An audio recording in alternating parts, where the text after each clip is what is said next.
I came home from my brother's place and the front door was open. Not unlocked. Open. Everything inside looked the same. Almost. My son's photo was missing from the hallway shelf. Just the photo. The frame was still there, face down. Nothing else had been touched. I called him. It rang once and cut off. Not voicemail, just gone. I tried again that evening. The number was no longer in service. The next morning I stopped by the county building to update some paperwork I'd been putting off for weeks. It was supposed to take 5 minutes. The woman at the front desk typed my name and stopped. She looked at the screen, then slowly looked back at me. Without saying a word, she picked up the phone, dialed a number from memory, and said 5 words. "He's here. He's alive." Less than 10 seconds later, 2 people I'd never seen before walked out of a back office. They already knew my name. I've been a mail carrier in the same town for 34 years. Same route for the last 19. I know which dogs bark and which ones just watch. I know which porches have loose boards. I know which houses get nothing but catalogs and which ones still get handwritten letters. Not many of those left. I'm 61. I live alone. I've lived alone since my wife passed in 2016, and before anyone feels sorry for me, don't. I have a routine. I like my routine. Coffee at 6:15 from the same machine I bought in 2009. Out the door by 6:50. Route starts at the corner of Elm and Broadfield. I eat lunch on the bench behind the post office. Same bench, same sandwich. Turkey, mustard, no tomato. I'm home by 4:30. I watch the news. Heat something simple for dinner. If the weather's decent, I spend an hour on the porch listening to the neighborhood settle down. It's a small life, but it's mine. My son Daniel used to ride my mail route with me during summer vacations when he was 8 or 9. I'd let him hand me the letters, and he took the job more seriously than I did. He'd salute every customer like he worked for the federal government. His mother laughed every time he did it. Sometimes I still catch myself smiling when I pass those same houses. Now he lives about 40 minutes away, or lived. I was never sure which tense to use anymore. He'd call maybe once a month, sometimes less. The conversations weren't cold, just thin, like he was checking a box before getting back to whatever mattered more. He stopped by one Sunday last spring. That surprised me. He walked through the house slower than usual, almost studying it. He opened the hallway closet, looked around the back room, asked if I still kept important papers in the old filing cabinet. I laughed. Where else would I keep them? He nodded but never smiled. Before leaving, he asked if I'd ever thought about giving him a spare key, just in case. I told him there was already one under the ceramic frog beside the side door. Same hiding place for almost 15 years. He looked toward the door, then back at me. "You should really change your locks, Dad." I chuckled. Nobody's interested in this old place. He didn't laugh with me. That was April. He called once in May, twice in June. Then nothing. I left a couple of messages. He texted back once, busy with work. "Talk soon." I figured we'd catch up eventually. We always had before. The weekend of September 14th, I drove out to my brother's place near Dayton. We spent 2 days fishing, barely caught anything, and talked about the same stories we'd been telling each other for 20 years. It felt good to get away. I got home Sunday evening just before dark. The front door was open. I stepped inside and stood in the hallway for a moment. I listened. Nothing. Just the quiet creak of the house settling, the same sound I'd heard almost every evening for years. I told myself I'd probably left the door open before driving to my brother's place. Maybe I was distracted. Maybe I forgot. But I don't forget things like that. The hallway looked normal. The kitchen looked normal. I set my bag on the floor and walked slowly through the house, room by room, the way you do when something feels wrong but you can't explain why. The living room. Nothing. The bedroom. Nothing. Then I opened the back room. I stopped. The filing cabinet was exactly where I'd left it, locked. The little brass key was still resting on top. Just not where I always kept it. For 19 years, that key had sat on the right corner. Now it was lying on the left. I unlocked the drawer. At first glance, everything seemed untouched.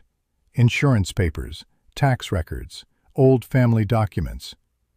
Then my eyes found the property deed. It was still there, but someone had taken it out. I knew because the order was wrong. Not random. Wrong. Someone had looked through those papers and tried to put them back exactly the way they'd found them. They almost succeeded. I closed the drawer and walked back toward the hallway. That's when I noticed the frame. It was lying face down on the shelf. I turned it over. The photograph was gone. Just the photograph, not the frame. I searched behind the shelf, the floor, the trash. Nothing. I pulled out my phone and called Daniel. One ring. Silence. The call ended. I tried again that evening. This time, a recording told me the number was no longer in service. I barely slept. By 8 the next morning, I was already pulling into the county building parking lot. I went in expecting it to take 10 minutes. A couple of utility bills hadn't shown up the week before, and I figured someone had entered the wrong mailing address. It happens. The lobby was nearly empty. One woman stood ahead of me. When she left, I walked up to the counter. The clerk smiled politely. "How can I help you today?" I gave her my name. She typed it into the computer. Then she stopped. Not slowly. Her fingers simply froze above the keyboard. She stared at the screen for several seconds, long enough that I stopped wondering about my missing mail. She clicked something, read again, looked up at me, then back at the monitor. "I'm sorry," she said quietly. "Would you give me just a moment?" She stood and disappeared through a door behind the counter. I waited. 30 seconds, maybe a minute. People kept walking through the lobby, but nobody called the next number. When she returned, another woman came with her. Older, no name tag. She didn't introduce herself. She sat at the terminal, adjusted her glasses, and began reading the screen from the beginning. Twice. Neither of them spoke. The silence lasted just a little too long. Finally, the older woman looked up. "Sir, do you have another form of identification?" I handed her my driver's license. She examined the front, turned it over, compared it with something on the screen. Then she reached for the phone. She dialed without looking at the keypad, as if she'd called the number many times before. I couldn't hear the person on the other end, only her voice. "Yes." A pause. "He's here." Another pause. She looked directly at me. Then she said, "Yes, he's alive." She listened for another few seconds, hung up carefully. Neither woman said a word. A side door opened. 2 people stepped into the lobby. One carried a folder. The other already seemed to know exactly who I was. They led me through a door behind the front counter, down a short hallway. Fluorescent lights, gray carpet, the kind of quiet that only exists in government buildings after most people have gone to lunch. The room they brought me to had a small desk, 2 chairs on one side, one on the other. A computer, a phone, no window. The man set his folder on the desk but didn't open it. He gestured to the chair facing him. I sat. He settled across from me. The woman stayed standing near the door, arms folded, not unfriendly, just Still, "This is just standard procedure," he said. "I need to verify a few things." "Full legal name?" "Richard Allen Ames." He typed it, waited, read the screen. "Date of birth?" "March 7th, 1963. More typing. A pause. He scrolled down slowly. "Current home address?" I gave it. He entered it without looking up. "Social Security number?" I gave him that, too. He stopped typing. His hand stayed on the mouse. He clicked once, twice. Then he leaned back slightly and read the screen again. His expression didn't change, but something behind it did. He looked at the woman near the door. She stepped forward and looked at the monitor. I watched her eyes move across the screen. She read it once, then again. She left the room without a word. The man removed his glasses, set them on the desk, pressed 2 fingers against the bridge of his nose, put them back on. "Mother's maiden name?" "Kowalski." He typed it in. Then he stopped. He didn't scroll. He didn't click. He just sat there, looking at the screen, like it had said something he wasn't prepared for. I heard a door open down the hall. Footsteps. The woman came back with someone else, an older man in a tie. He leaned over the desk, read the screen, and straightened up slowly. He looked at me the way you look at something that shouldn't be where it is. Nobody spoke. "Can someone tell me what's going on?" The man in the tie exhaled. He pulled the second chair out and sat beside his colleague. He folded his hands on the desk. "Mr. Ames," he said quietly, "according to every record in our system," he paused, "you died 9 days ago." The room didn't move. Nothing changed, but everything felt different. "That's impossible," I said. "I'm sitting right here." The man in the tie didn't argue. He just turned the monitor toward me, slowly, like he wasn't sure I was ready to see it. My name was at the top, my full legal name. Below it, my date of birth, my social security number, my address, and across the top of the screen, in capital letters, status, deceased. Below that, a scanned document, a death certificate.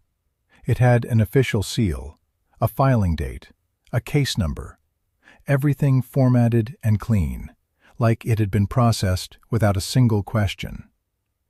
Date of death, September 6th. I was at the grocery store on September 6th.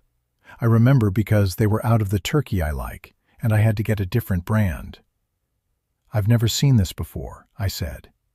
The official nodded slowly. "Neither had we, not until you walked in." I stared at the screen. My hands were flat on my knees. I could feel my heartbeat in my fingertips. "Who filed this?" He didn't answer right away. He reached across the desk and scrolled down. Then he turned the monitor a few more inches toward me and pointed to a line near the bottom. Informant, Daniel R. Ames. Relationship, son. I read it 3 times. The letters didn't change. The room was very quiet. I could hear the air conditioning.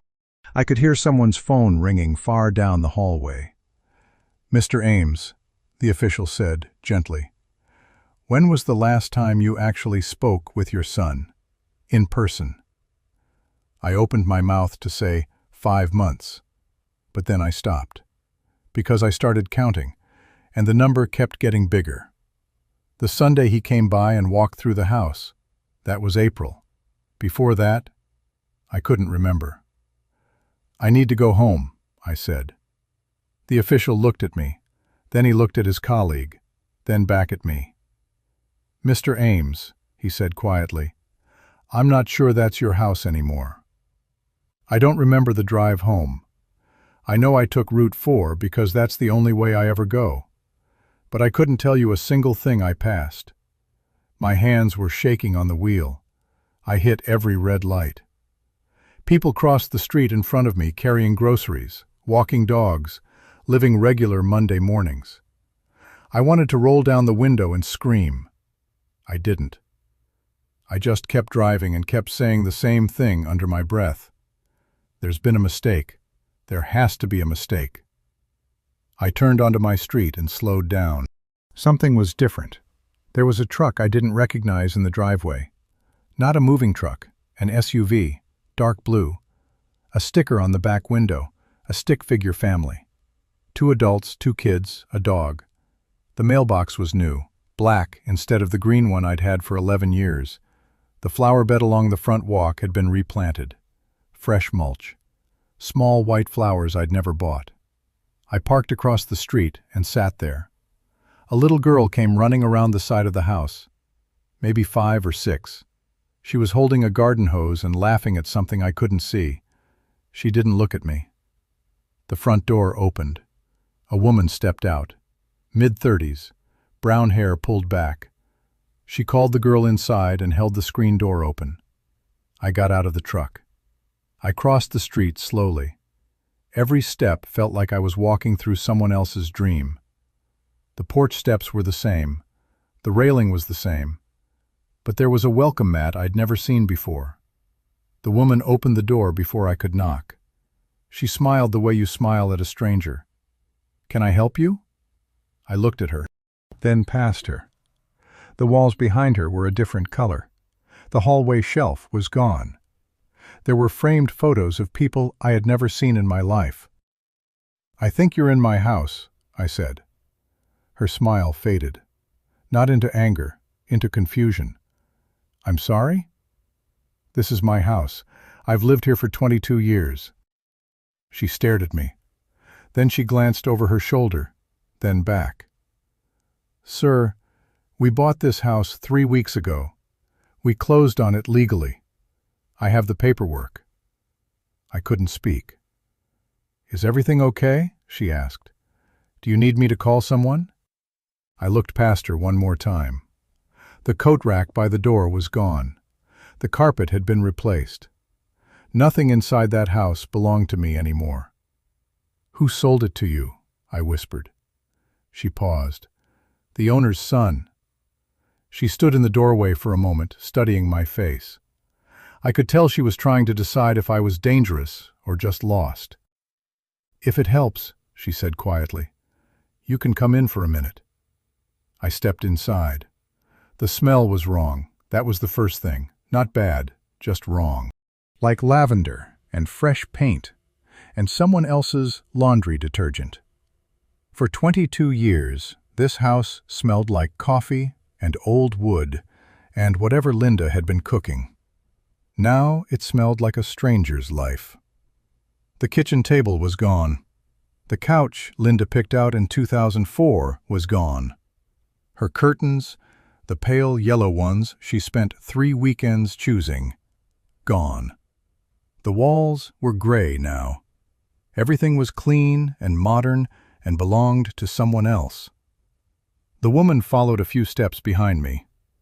She kept saying things like, "I'm sorry," and "I'm sure this is confusing," and "We bought it through a licensed agent." She wasn't defensive. She genuinely thought I was a confused old man who had wandered into the wrong memory. I barely heard her, because I had just seen the clock. The grandfather clock. Still standing in the corner of the living room, right where it had been for 19 years. They must have kept it because it came with the house, too heavy to move, too beautiful to throw away. I walked toward it slowly, ran my hand along the side of the case. The wood was cool and smooth. I could feel the faint vibration of the pendulum still swinging inside. Then I looked down at the base. The brass plate was gone. Linda had it engraved for our 25th anniversary. Just a small rectangle, screwed into the wood. It said, "To Richard, all my time is yours. Linda, 2011. Someone had unscrewed it. The 2 small holes were still there. "Did the previous owner leave anything behind?" I asked. The woman thought for a second. "Actually, yes. 1 box. It's in the garage. We haven't gone through it. We figured someone would come back for it eventually. May I see it?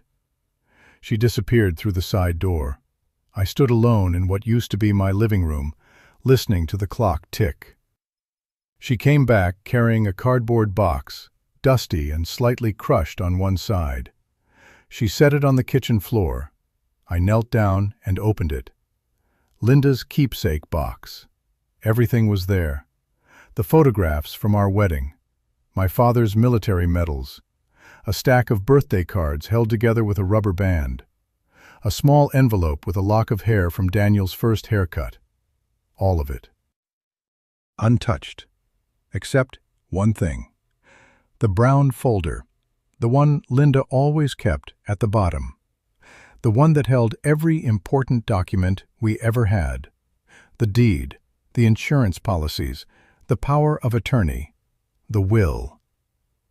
Gone. Everything else had been left behind, like it didn't matter. Because to whoever took that folder, it didn't. I closed the box slowly. Someone knew exactly what they were looking for. I almost closed the box. I was about to stand up and leave, but something caught my eye at the very bottom. Tucked beneath the lining, pressed flat against the cardboard, as if someone had hidden it there on purpose. A sealed envelope. Old. Yellowed at the edges. The kind of stationery Linda always bought from the little shop on Main Street before it closed. My name was written across the front. Richard. Only if something ever feels wrong. I stopped breathing. I had never seen that envelope before, not once. She must have hidden it years ago. My hands were shaking as I opened it. Inside was a single folded sheet. Her handwriting, small, careful, exactly the way she wrote whenever something mattered. Richard, if you're reading this, something has happened that I was afraid of for a long time. I hope I was wrong. I hope this letter stays sealed forever. But if I wasn't, if one day nothing around you makes sense, don't argue with people. Follow the paperwork. People lie. Records don't. I love you. Always. I turned the page over. Something small slipped into my hand. A brass key, old, attached to a faded paper tag. Storage Unit 218, Westgate Storage. I stared at it. Linda had never mentioned a storage unit, not once. The woman was still standing a few feet away, giving me space. Was she your wife? She asked quietly. I nodded. I folded the letter as carefully as if it might fall apart, and slipped the key into my pocket. For the first time since the clerk had looked at that computer screen, I wasn't thinking about proving I was alive. I was thinking about what Linda had wanted me to find. I looked back at the woman. Do you remember who handled the sale? She thought for a moment. I never met your son. Everything went through a law office. Do you remember the name? She nodded slowly. I think it was... She frowned, trying to remember. Ellison and Pierce. The name hit me immediately. I knew exactly where that office was. And I knew I'd be there before it opened in the morning. It took 11 weeks to undo what Daniel had built in 9 days. 11 weeks of lawyers, affidavits, court filings, identity verification hearings, and conversations with people who kept looking at me like I was a ghost who refused to leave. 11 weeks to prove to the state of Ohio that I was, in fact, alive. The forged death certificate was thrown out.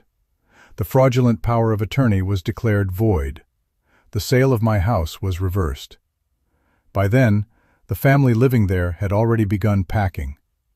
I told them I was sorry. The woman with the brown hair looked at me and quietly said, "You have nothing to apologize for." I still think about those words. Marcus Ellison lost his law license. I never attended the hearing. I didn't need to. The storage unit held exactly what Linda believed I would one day need. Copies of everything. The original deed, the original will, every notarized document. She had quietly made duplicates years earlier and hidden them where only I could find them. She had seen something I never did. I moved back into the house just before Christmas. It wasn't the same house anymore. The walls were still gray, the carpet was still new.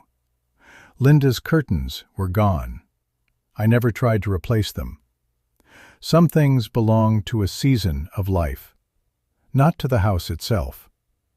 Daniel came to see me in January. He didn't call first. He simply stood on the porch. He looked older than the last time I'd seen him. His coat hung loosely on his shoulders. His eyes looked tired. When I opened the door, neither of us spoke. He sat on the porch steps. I sat beside him.